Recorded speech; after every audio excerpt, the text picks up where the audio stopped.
Oscar पुरस्कार विजेते संगीतकार आणि गायक ए.आर. रहमान यांच्याबाबत मोठी बातमी समोर येत आहे.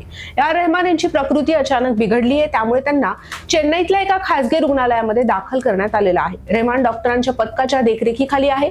त्यांच्यावर उपचार सुरू आहेत. दरम्यान गेल्या काही महिन्यांपासून ए.आर. रहमान हे चर्चेमध्ये आहे. त्याचं कारण म्हणजे फॅमिलीमध्ये निर्माण झालेला वाद. चला तर जाणून घेऊया त्यांच्याविषयी सर्व काही.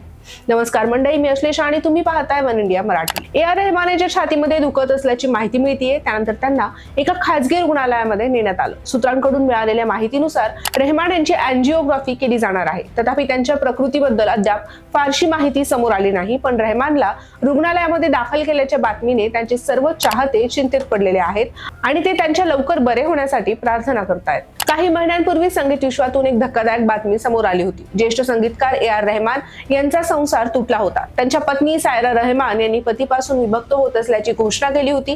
सायरा यांच्या वकील वंदना शाह यांनी या दाम्पत्यांच्या विभक्त होण्याच्या निर्णयाबाबत अधिकृत निवेदन जारी केलं होतं. वकील वंदना शाह यांनी जारी केलेल्या निवेदनात म्हटलंय की कित्येक वर्षाच्या संसाराला आम्ही आता थांबवत आहोत. पती ए.आर. रहमान यांच्यापासून वेगळे होण्याचा मोठा निर्णय घेतलाय. हा निर्णय त्यांच्या नात्यातील महत्वपूर्ण भावनिक तणावाचा काळ आहे. एकमेकांवर त्यांचं नितांत प्रेम असूनही या जोडप्याला असं आढळून आलंय की तणाव आणि अडचणींमुळे त्यांच्यामध्ये एक दरी निर्माण झालीये, जी यावेळी कोणत्याही परिस्थितीमध्ये भरून काढता येण्यासारखी नाही, असा दावा त्या निवेदनामध्ये केला गेला होता. ख्यातनाम संगीतकार ए.आर. रहमान यांचे 1995 मध्ये लग्न झाले होते. त्यांना 3 पाल्य आहेत. त्यांचं नाव खतीजा रहिमा आमीन अशी आहेत.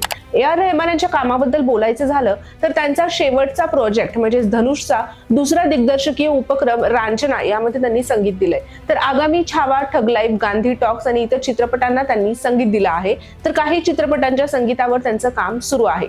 ऑस्कर विजेते संगीतकार ए.आर. रहमान यांची गणना सर्वाधिक कमाई करणाऱ्या संगीतकारांमध्ये होते आणि त्यांची एकूण संपत्ती 1700 कोटी रुपयांपेक्षा पण जास्त आहे. ए.आर. रहमान यांच्या गाण्यांना प्रेक्षकांची पसंती मिळत असते. त्यांचा चाहता वर्ग सुद्धा मोठा आहे. ए.आर. रहमान यांना त्यांच्या संगीत क्षेत्रातील कामासाठी अनेक पुरस्कारांनी गौरवण्यात आलंय.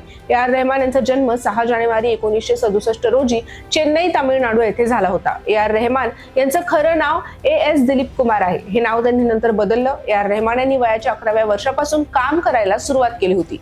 ए.आर. रहमान यांना संगीताचा वारसा मिळालाय. त्यांचे वडील आर.के. शेखर हे मल्याळम चित्रपटांमधील गाण्यांना संगीत द्यायचे. ए.आर. रहमान हे मास्टर धनराज यांच्याकडून संगीतातले बारकावे शिकले. लंडनच्या ट्रिनिटी कॉलेज ऑफ म्युझिक मधून शिष्यवृत्ती सुद्धा त्यांनी मिळवली आहे. ए.आर. रहमान यांनी वेस्टर्न क्लासिकल म्युझिक मध्ये डिप्लोमा केलाय. ए.आर. रहमान यांनी 1992 मध्ये रोजा चित्रपटाला संगीत दिलं. या चित्रपटातील सर्व गाणी ही हिट ठरली.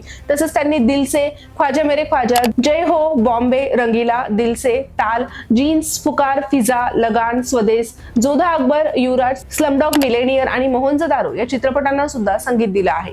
ए.आर. रहमान यांना पद्मश्री पुरस्काराने सन्मानित करण्यात आलं होतं. स्लमडॉग मिलेनियर या चित्रपटासाठी त्यांना गोल्डन ग्लोब, ऑस्कर आणि ग्रॅमी यांसारखे प्रतिष्ठित पुरस्कार मिळाले आहेत. या चित्रपटातील जय हो हे गाणं देश विदेशामध्ये खूप गाजलंय. ए.आर. रहमान यांनी हे गाणं अनेक कॉन्सर्ट मध्ये सुद्धा गायलं आहे.